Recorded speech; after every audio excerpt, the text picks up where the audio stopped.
जी अस्सलाम वालेकुम। हमारा नेक्स्ट टॉपिक है क्रैकिंग ऑफ पेट्रोलियम। तो वर्ड क्रैकिंग का आपको पहले ही पता है जी, क्या होता है क्रैकिंग का मतलब ब्रेक, ठीक है, किसी चीज को तोड़ देना।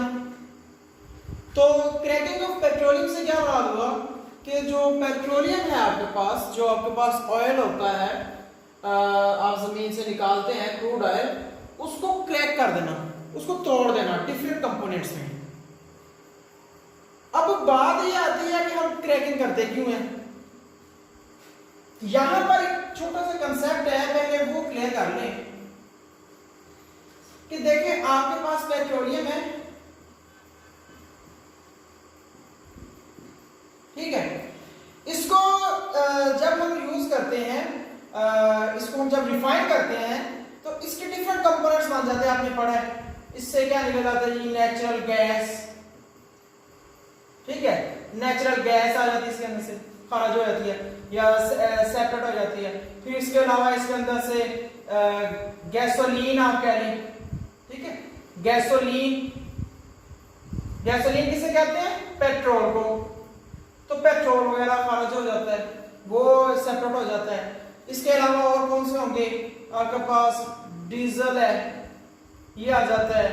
फिर आपके पास केरोसिन ऑयल है, ये आपके पास होता है, ये इसका एक फ्रैक्शन आ जाता है, सेपरेट हो जाता है। फिर आपके पास और कौन सा होगा, केरोसिन ऑयल हो गया, आपके पास गैस ऑयल, ठीक है। फिर आपके पास डिफरेंट लुब्रिकेंट्स, वो एंड पर जो विस्कस मटेरियल बच जाता है उसमें लुब्रिकेंट्स आ जाते हैं, वो फ्रैक्शन के तौर पर निकल आते हैं। तो बताने का मतलब ये है कि ये पेट्रोलियम है, ठीक है। अब इसकी ये डिफरेंट फ्रैक्शंस बन जाती हैं। तो अब इन फ्रैक्शंस की यूटिलाइजेशन की अगर बात करें तो हर एक डिफरेंट यूज है। मींस नेचुरल गैस है, हम घरेलू यूज में करते हैं, फिर इसके अलावा हम कुछ इंडस्ट्रियल प्रोसेस में यूज करते हैं। मतलब इस तरह से इंडस्ट्रियल यूज हो सकती है, डोमेस्टिक यूजेस में आ जाती है। इस तरह गैसोलीन, पेट्रोल को कहते हैं, बहुत कॉमन यूज है। मोस्ट यूटिलाइजेशन जो होती है, सबसे ज्यादा यूटिलाइजेशन वो किसकी होती है, गैसोलीन की होती है। अब फिर गैसोलीन जो है, बाकी अगर देखें इसके मुकाबले में केरोसिन ऑयल बहुत कम यूज होता है, गैस ऑयल बहुत कम यूज होता है, लुब्रिकेंट्स बहुत कम एज कंपेयर टू पेट्रोल। फिर अब क्या किया जाता है, अब जितना अगर देखा जाए तो एक अंदाजे के मुताबिक पेट्रोल जो होता है वो 20% फ्रैक्शन होता है। मतलब जमीन के अंदर से जो पेट्रोलियम निकालते हैं उसके अंदर, उस पेट्रोलियम के अंदर जो गैसोलीन का पोर्शन होता है वो सिर्फ 20% होता है। अब अगर इसके यूटिलाइजेशन की बात करें तो यूटिलाइजेशन इसका बहुत ज्यादा है, मतलब यूज बहुत ज्यादा होता है, प्रोड्यूस बहुत कम होता है। तो फिर अब क्या किया जाए, किस तरह से इस कमी को पूरा किया जाए। तो इस कमी को पूरा करने के लिए हम क्या करते हैं, हम देखेंगे इनके अंदर से वो कंपोनेंट्स, वो फ्रैक्शंस जिनकी यूटिलाइजेशन कम है, इंसान बहुत कम यूज करते हैं उसको हम क्या करेंगे, उसको हम कन्वर्ट कर देंगे उसके अंदर, गैसोलीन के अंदर, ठीक है। तो ये बेसिक कंसेप्ट आपके पास आ गया कि आपने किस तरह से केरोसिन या कोई भी और ऑयल है उसको गैसोलीन में कन्वर्ट करना है। उसको हम कहेंगे क्या, उसे कहेंगे क्रैकिंग, ठीक है। तो ये एक बेसिक कंसेप्ट है कि क्रैकिंग होती क्या है, करते क्यों है। अब जरा हम आते हैं इसके आगे एक्सप्लेनेशन की तरफ। तो क्रैकिंग का मतलब हम देख लेते हैं। ये तो क्या, वैसे तो हमने कह दिया क्रैकिंग क्या है, ब्रेकडाउन है। अब ब्रेकडाउन कैसे है, किस तरह से है, वो हम देख लेते हैं। तो हमारे पास क्या है, हम कहते हैं मेरे पास केरोसिन ऑयल है, ठीक है, केरोसिन ऑयल। अब केरोसिन ऑयल जो होता है वो आपने पिछले टेबल में देखा होगा, वहां पर केरोसिन ऑयल जो है वो ऑलमोस्ट C14 तक जाता है, ठीक है। फिर गैस ऑयल होता है, वहां पर लिखा होगा वो गैस है जो वो C18 तक जाता है। मतलब C18 कार्बन, हाइड्रोकार्बन जो है वो वहां तक इसके अंदर पाए जाते हैं गैस ऑयल के अंदर। अब हम चलो बात कर लेते हैं, गैस है थोड़ा बड़े साइज का है इसका, हम गैस ऑयल को ले लेते हैं। हम कहते हैं हमारे पास गैस ऑयल है, ये एक्सेस में है, इसका हम यूज कम करते हैं। तो हम क्या करेंगे, हम एक गैस ऑयल का कोई एक कंपाउंड ले लिया, लाइक दिस हमने ले लिया जी C16H34। ये हमने एक कंपाउंड ले लिया जो एक गैस ऑयल है। क्यों होगा गैस ऑयल? क्योंकि इसके अंदर C16 मतलब उस रेंज के अंदर ये पाया जाता है कंपाउंड। अब हम करेंगे क्या? अब हम इस गैस ऑयल को तोड़ देंगे, ब्रेक डाउन कर देंगे। किसमें? इसको हम कन्वर्ट करेंगे। ये C16 है, जब हम इसको सिंपली हीट करेंगे, ठीक है, टेंपरेचर देंगे, प्रेशर देंगे, तो ये क्या होगा? ये ब्रेक डाउन हो जाएगा 7 कार्बन वाले में, ठीक है। एक 7 कार्बन वाला हाइड्रोकार्बन बन गया, साथ में आपके पास 3 बन गए इथीन, C2H4 होता है, ठीक है, 3 ये बन गए, और आपके पास एक बन गया प्रोपीन, ठीक है। इसको आप लिख ले CH3, उसके बाद आपके पास आ गया जी CH, और ये आपके पास क्या आ गया? CH2। तो आपके पास ये 3 मॉलिक्यूल बन गए। अब इसमें देखें कि आपके पास ये यूजफुल नहीं था, आपने इसको क्या कर लिया? आपने इसको छोटे कंपोनेंट्स में तकसीम कर दिया, छोटे कंपाउंड्स में कन्वर्ट कर दिया। अब इसमें ये आपके पास C7 है। अब जाए आप उस पेट्रोलियम वाले टेबल में, तो वहां पर आप देखेंगे कि वहां पर गैसोलीन की जो फ्रैक्शन है उसके अंदर C7 जो है वो गैसोलीन में पाया जाएगा। मतलब C7 कार्बन वाला जो एटम होगा या कंपाउंड होगा, हाइड्रोकार्बन होगा, वो गैसोलीन कहलाएगा, ठीक है। अब वो आपके पास क्या हुआ कि आपने गैसोलीन बना लिया, मतलब पेट्रोल बना लिया। किसको यूज करते हुए? आपने गैस ऑयल को यूज करते हुए, ठीक है। इसी तरह से साथ में ये बाई प्रोडक्ट्स बन गए, एक 3 इथीन बन गए, एक प्रोपीन बन गया। So all 3 products are useful. This is the process of cracking. तो क्रैकिंग के साथ साथ एक तो हमने अपनी रिक्वायरमेंट पूरी कर ली, साथ साथ हमें एक्स्ट्रा और यूजफुल प्रोडक्ट्स भी मिल जाते हैं, ठीक हो गया। तो ये था एक जनरल कंसेप्ट कि क्रैकिंग होती क्या है, किस तरह से होती है। अब हम बात करते हैं क्रैकिंग की टाइप्स की। तो क्रैकिंग की 3 टाइप्स हैं। एक होती है थर्मल क्रैकिंग, दूसरी होती है कैटालिटिक क्रैकिंग, और तीसरी होती है स्टीम क्रैकिंग। हम पहले बात कर लेते हैं थर्मल क्रैकिंग।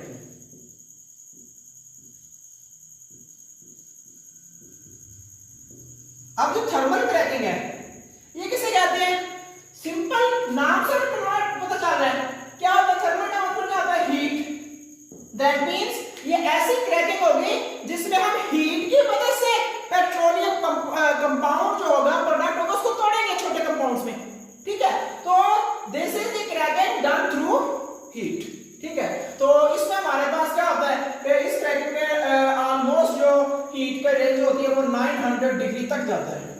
कुछ बुक्स में ज्यादा भी लिखा होता है 900 तक जाता है, ठीक है। तो अब क्या करेंगे? सेम उस तरह से कोई भी आपने बड़ा मॉलिक्यूल ले लिया, सपोज आपने केरोसिन ले लिया, ठीक है, केरोसिन ले लिया। अब केरोसिन ऑयल किसे कहते हैं? मिट्टी के तेल को कहते हैं। अब केरोसिन ऑयल आपने ले लिया, वो जो केरोसिन ऑयल होगा उसको आपको पता है वो 14, 16 तक कार्बन पर मुश्तमिल होता है, उसके अंदर कंपाउंड पाए जाते हैं ऐसे, ठीक है। तो जब आप उसको तोड़ेंगे तो क्या होगा?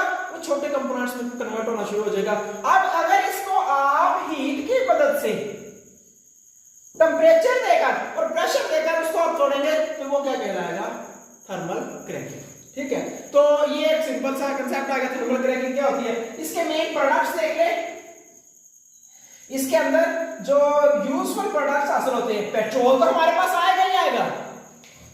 एक बात ध्यान में रख ले, थर्मल क्रैकिंग हो, आपके पास कैटालिटिक क्रैकिंग हो, आपके पास तीसरी कौन सी है? स्टीम क्रैकिंग हो, कोई भी क्रैकिंग हो, आपका मेन कांसेप्ट क्या है? इन सबको करना क्या है? आपको चाहिए हाई यील्ड ऑफ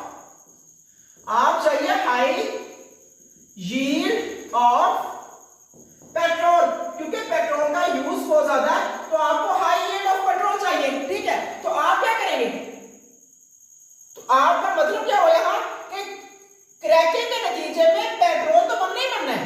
यहां पर जो बात कर रहा हूं मैं कि आगे और क्या बनेगा, ये बाई प्रोडक्ट्स है जो मैंने बात की थी उधर क्रैकिंग में, यूजफुल प्रोडक्ट्स है। तो यूजफुल प्रोडक्ट्स में इथीन है और प्रोपीन है, ठीक है। तो ये आपके पास क्या है? ये इसके बाई प्रोडक्ट्स यूजफुल प्रोडक्ट्स में आ जाता है, ठीक हो गया। उसके बाद हम दूसरी बात कर लेते हैं। दूसरी कौन सी टर्म है?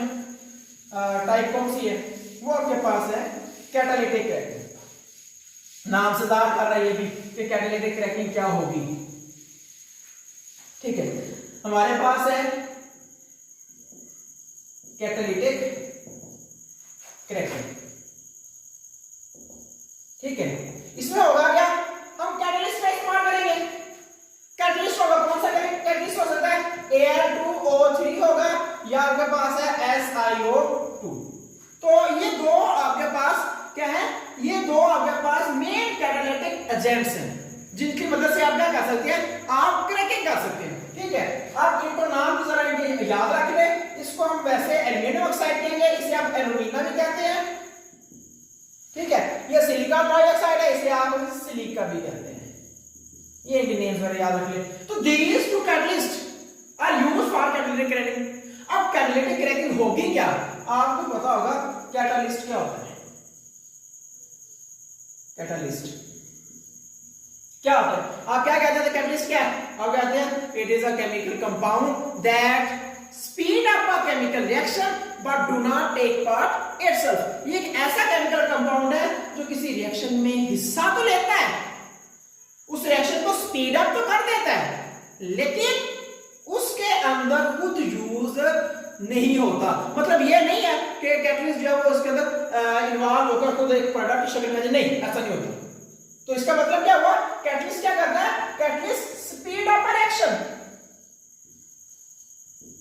अब जब कैटलिस्ट एक रिएक्शन को स्पीड अप करता है तो हमारे पास क्या होगा, हम क्या कहेंगे कि कैटालिटिक क्रैकिंग में क्या होगा, सिंपली कि ये कैटालिटिक प्रोसेस को स्पीड अप करेंगे। तो फिर इसमें यहां पर आपके पास एक कांसेप्ट और आ जाता है। आपने थर्मल क्रैकिंग में देखा ऑलमोस्ट 900 तक टेंपरेचर यूज होता है। ठीक है, यहां पर क्या होगा, यहां पर सिर्फ 500 ओनली 500 टेंपरेचर यूज होगा। क्यों, टेंपरेचर लो होगा, हमारे पास कैटलिस्ट मौजूद होगा, वो इस रिएक्शन को वैसे स्पीड अप कर देगा। सिंपली आपको पता है, फर्स्ट ईयर में पढ़ कर आए हैं, टेंपरेचर का मेजर इफेक्ट क्या आता है, वो रिएक्शन को स्पीड अप करता है, रिएक्शन को तेज करता है। तो यहां पर क्या होगा, यहां पर क्योंकि हमारे पास कैटलिस्ट यूज होगा तो वो रिएक्शन को स्पीड अप कर देगा, टेंपरेचर क्या होगा, ये कम यूज होगा। तो ये बात ध्यान में रख ले कि कैटालिटिक क्रैकिंग में टेंपरेचर क्या हो जाता है, कम यूज हो जाता है। ठीक है, अब इसके भी उस तरह के यूजफुल प्रोडक्ट्स क्या होंगे, इसमें lower hydrocarbons, low boiling point, low boiling point hydrocarbons बनते हैं इसमें। ठीक है, और उनका दूसरा इसका कंसेप्ट क्या होता है कि वो हाई ऑक्टेन नंबर होते हैं। हाई ऑक्टेन नंबर मतलब इसके कैटालिटिक क्रैकिंग के थ्रू जो प्रोडक्ट हासिल होता है उसमें बॉइलिंग पॉइंट लो होता है हाइड्रोकार्बन्स का, और उनका ऑक्टेन नंबर क्या होगा, ज्यादा होगा। अब यहां पर आप कंफ्यूज हो रहे होंगे, न्यू टर्म है आपके लिए कि ऑक्टेन नंबर क्या है। तो भाई octane number is use for checking performance of petrol. ये पेट्रोल की परफॉर्मेंस चेक करने के लिए होता है। मतलब क्या हुआ कि अगर किसी हाइड्रोकार्बन का ऑक्टेन नंबर ज्यादा होगा ना तो क्या होगा, वो आपके पास हाई परफॉर्मेंस वाला पेट्रोल होगा, मतलब उसका पेट्रोल जो होगा वो हाई क्वालिटी पेट्रोल होगा। और जिसके अंदर लो क्वालिटी हाइड्रोकार्बन होगा, लो ऑक्टेन नंबर वाला हाइड्रोकार्बन होगा, उसका ऑक्टेन नंबर कम होने की वजह से वो क्या हो जाएगा, वो लेस क्वालिटी वाला पेट्रोल होगा। इसी बुनियाद पर आप कभी पेट्रोल पंप्स वगैरह पे जाते होंगे तो वहां पर आप देखें तो एक बिल्कुल साइड पे लिखा होता है हाई परफॉर्मेंस पेट्रोल। तो उसका मतलब क्या होता है, उस पेट्रोल का ऑक्टेन नंबर क्या होता है, हाई होता है। अब यहाँ पर एक और कंफ्यूजन हो रही होगी, ये चलो मैंने कह दिया कि जी ये परफॉर्मेंस चेक करने के लिए ऑक्टेन नंबर होता क्या है, व्हाट इज ऑक्टेन नंबर, है क्या चीज एक्चुअली। तो वो अभी हम नेक्स्ट स्टेप में उसको मजीद डीपली पढ़ेंगे। होता क्या है, सिंपली ऑक्टेन नंबर जो है ना, ये एक चेन की ब्रांचिंग कंसेप्ट को कहते हैं। मतलब जिन हाइड्रोकार्बन्स की ज्यादा ब्रांचिंग होती है, ज्यादा ब्रांच बनी होती है, वो हाई ऑक्टेन नंबर होती है, जिनकी ब्रांचें कम होती हैं वो लो ऑक्टेन नंबर होती हैं। और इसको आप वैसे नेक्स्ट टॉपिक में पढ़ेंगे जब आप आएंगे रिफॉर्मिंग की तरफ। ठीक हो गया, तो ये था कैटालिटिक क्रैकिंग क्या होती है। अब आगे नेक्स्ट आ जाए, हमारा लास्ट टॉपिक है स्टीम क्रैकिंग। कि स्टीम क्रैकिंग क्या होगी।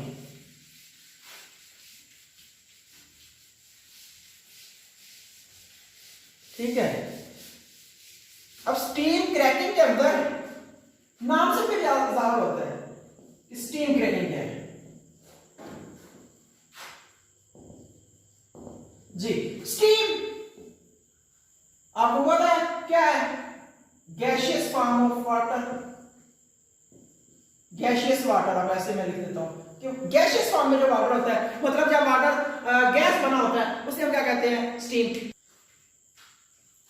अब स्टीम क्रैकिंग होती क्या है, तो इसमें होता है कि हम जो क्रैकिंग करते हैं उसमें हम स्टीम को यूज करते हैं, मतलब उस पेट्रोलियम मिक्सचर को स्टीम के साथ मिक्सअप करते हैं और फिर उसको हम क्या करते हैं, almost 900 degree temperature, like thermal cracking, उसी तरह का टेम्परेचर हम वहां तक जाके उसको हीट अप करते हैं स्टीम के साथ। जब 900 तक जाता है उसके बाद जब उसकी क्रैकिंग हो जाती है, उसके डिफरेंट जो भी प्रोडक्ट्स बनते हैं, पेट्रोल वगैरह या साथ में जो भी बाई प्रोडक्ट्स बनते हैं, ठीक है, वो बनते हैं, तो उसके बाद हम उसको रैपिडली कूल कर लेते हैं, ये सारे मटेरियल को रैपिडली कूल कर लेते हैं। पेट्रोल आपका सेपरेट हो जाता है, डिफरेंट चूंकि फ्रैक्शंस, मेल्टिंग पॉइंट, बॉइलर सबके डिफरेंट होते हैं, तो पेट्रोल सेपरेट हर चीज वगैरह फ्रैक्शंस की शक्ल में आपके पास हासिल हो जाती है। तो ये स्टीम क्रैकिंग होती है। इसमें होता है कि इसमें एक्चुअली हायर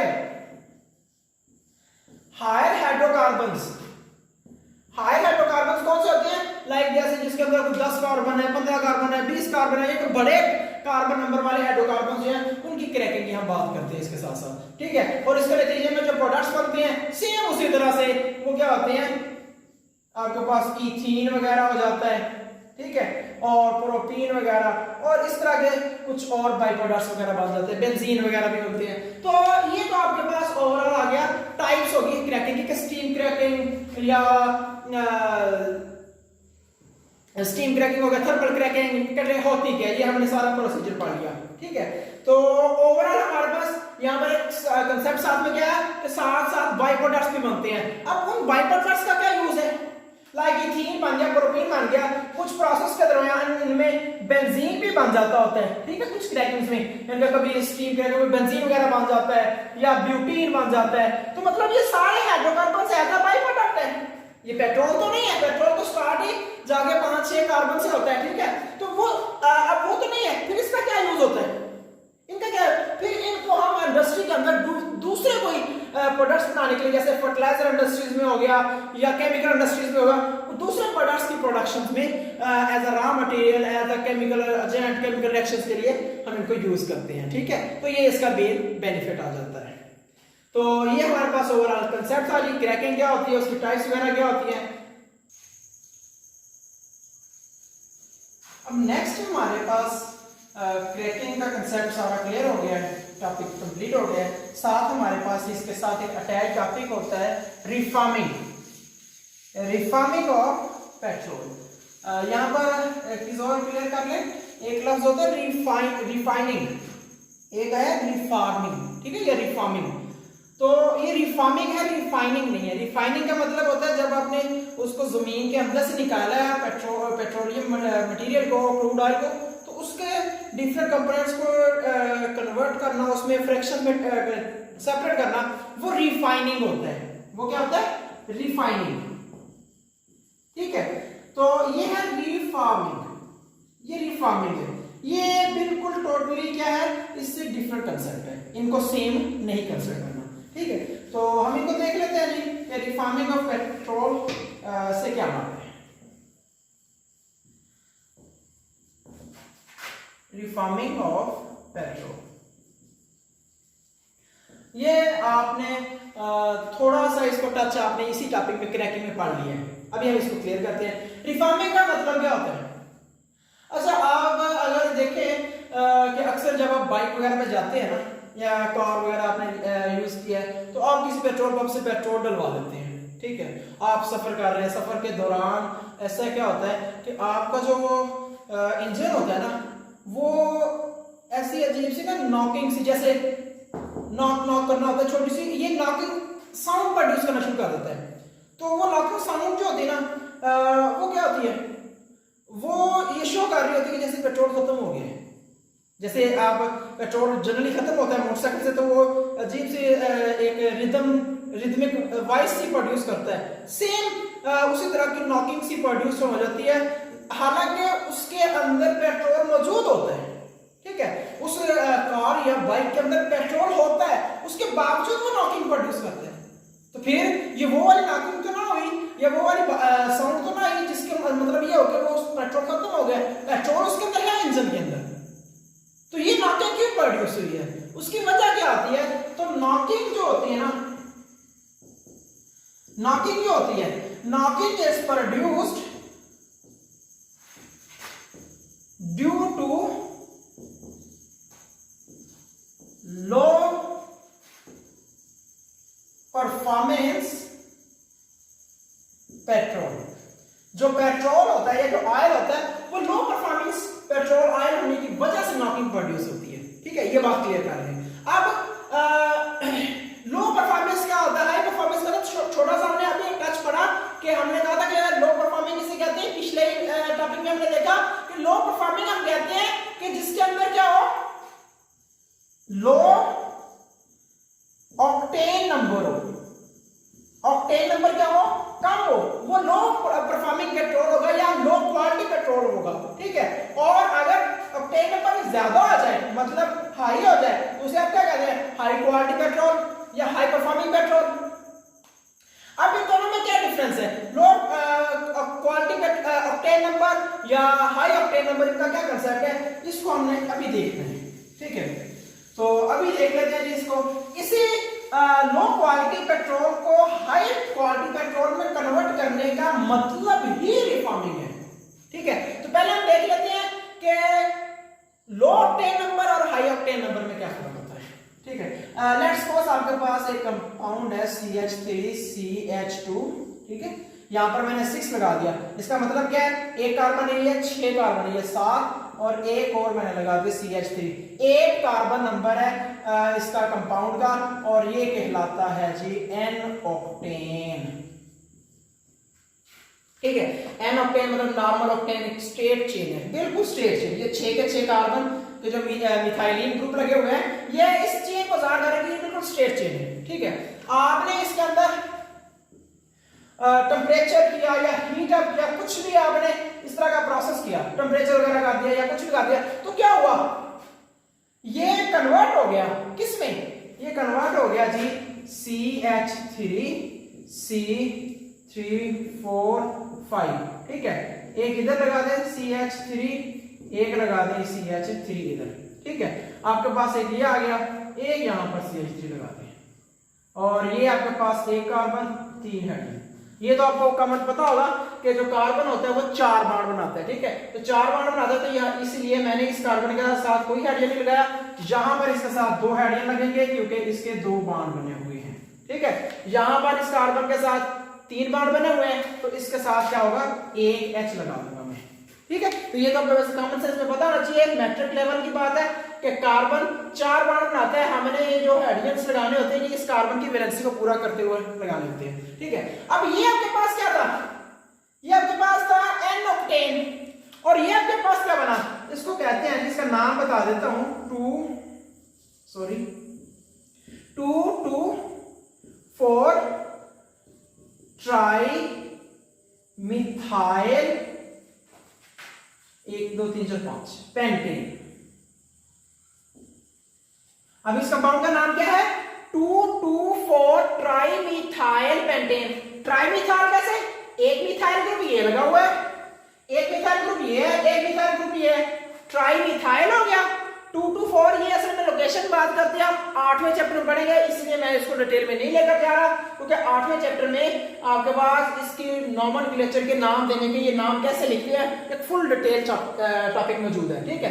तो यहाँ पर ये 5 कार्बन है, 1 2 3 4 5 स्ट्रेट चेन में, लॉन्गेस्ट चेन पे 5 कार्बन है, तो ट्राई मिथाइल पेंटेन हो गया। ये लोकेशन होती है कार्बन की, कि ये कार्बन नंबर 2 पर है 2 और एक कार्बन नंबर 4 पर है, ठीक है। अब आपके पास ये प्रोडक्ट बना है, आपने इसको हीट किया, टेम्परेचर वगैरह की, तो आपके पास ये जो स्ट्रेट चेन था ये कन्वर्ट हो गया किसमें, ब्रांच चेन में। 3 ब्रांचें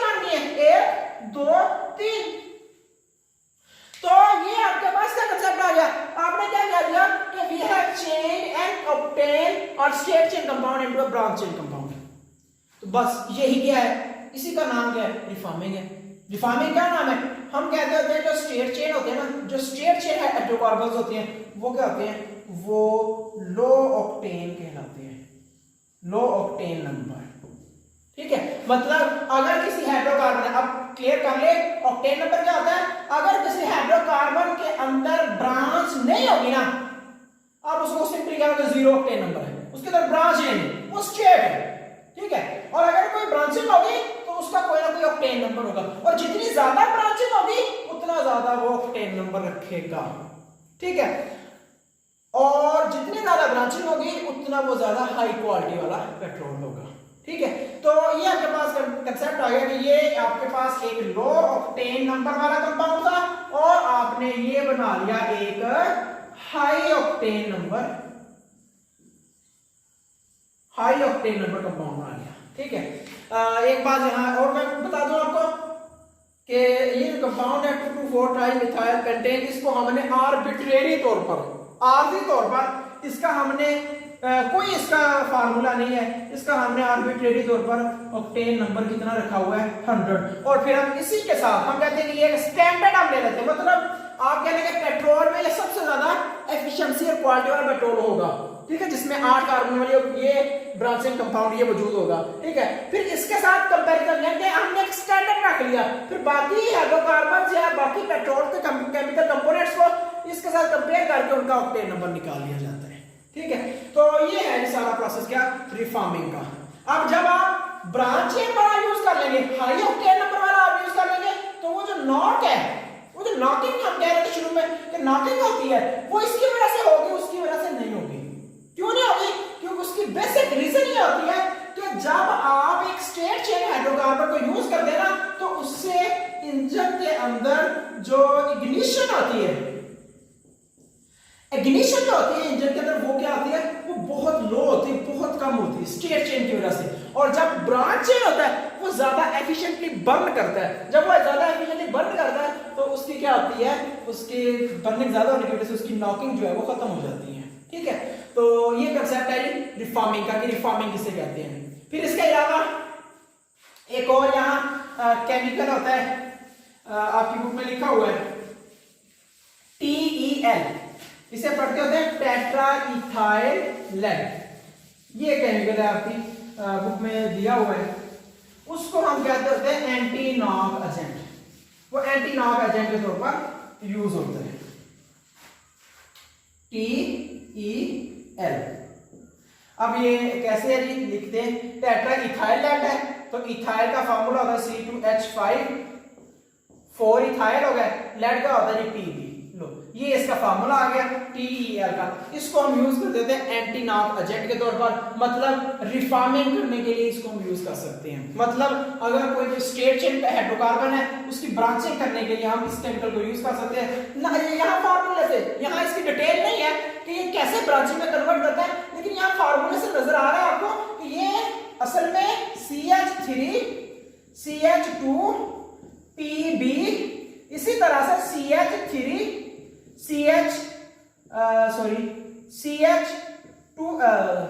CH3 यहां पर आ गया CH2, फिर इसी तरह से CH2 CH3 और फिर इसी तरह से CH2 CH3। असल में ये केमिकल इस तरह से है, ये चीज है। तो यहां से आपको वाज़ह नजर आ रहा है कि यहां पर देखिए इसके साथ 4 ब्रांचें लगी हुई हैं, तो मतलब जब भी ये किसी हाइड्रोकार्बन स्ट्रेट चेन के साथ रिएक्शन करेगा तो ये टूट कर उसके ऊपर ब्रांच बना देंगे। ठीक है, तो ये सिंपल समझने के लिए ये कांसेप्ट आप ले सकते हैं कि इस तरह से टेट्रा इथाइल लेड जो है वो ब्रांचिंग में हेल्प करता है और एंटी नॉकिंग एजेंट के तौर पर यूज होता है। ठीक है, लेकिन इसका एक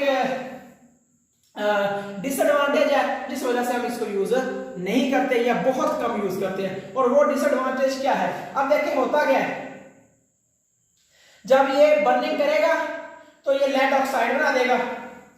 ठीक है, PbO, लेड ऑक्साइड मजीद जो है वो मेटालिक लेड में भी कन्वर्ट हो जाएगा। तो ये जब क्या करेगा, एनवायरनमेंट वगैरह में जाएगा, हवा में जाएगा, हैवी मेटल होती है लेड क्या होती है, हैवी मेटल होती है। जब ये एनवायरनमेंट में जाएगा, हवा में जाएगा, तो फिर इनहेल करेंगे इंसान इसे या कोई भी और एनिमल्स, कोई भी और जानवर इसे इनहेल करेंगे, तो उससे क्या होगा, ये उसकी बॉडी के अंदर जाकर उसको पॉइजनिंग करेगा, उसके बॉडी पार्ट्स को डिस्टर्ब करेगा, डिस्ट्रॉय करेगा, जिस वजह से ये एज अ पोल्यूटिंग एजेंट भी नोन है, जाना जाता है कि ये पोल्यूटिंग एजेंट है, इसलिए हम इसे पेट्रोल की परफॉर्मेंस में या रिफार्मिंग में यूज नहीं करते। ठीक हो गया। तो ये हमारा टॉपिक था जी। दो हमने ऐसे कंबाइंड टॉपिक पढ़े, एक था क्रैकिंग ऑफ पेट्रोलियम और दूसरा था हमारे पास रिफार्मिंग ऑफ पेट्रोल और गैसोलीन। ओके जी, अल्लाह हाफिज।